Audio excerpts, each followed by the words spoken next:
Despite his admirable record of accomplishments and his support of suffrage for women, Wilson, like Roosevelt and Taft, did little to improve African Americans' civil rights.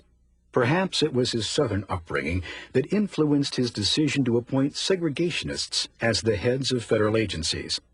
Segregation expanded in the military, and the practice returned to the Capitol and federal offices in Washington, D.C. that had been desegregated during Reconstruction.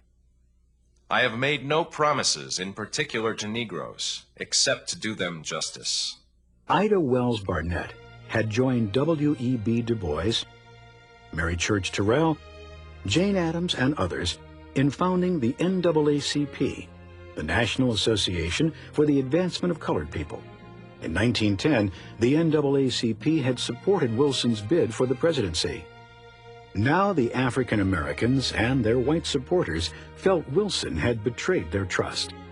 As editor of the Memphis Free Speech, Ida Wells Barnett had led a campaign to protest the lynching of African Americans in the United States. Despite the fact that between 1892 and 1903, some 3,000 African Americans were killed, Wilson failed to support federal anti-lynching legislation or reverse the practice of segregation in his government. William Monroe Trotter, editor of the Boston-based newspaper The Guardian, asked him, "Have you a new freedom for white Americans and a new slavery for your Afro-American fellow citizens? God forbid." There were limits to the success and scope of progressivism as evidenced by Wilson's inaction on civil rights. Still, the progressive era did reflect the basic optimism of the American public, a belief that any problem could be solved.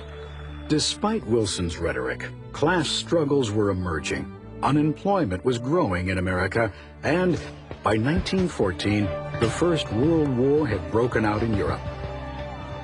Woodrow Wilson was re-elected in 1916, and although his campaign slogan was, "He kept us out of war," America inevitably became involved.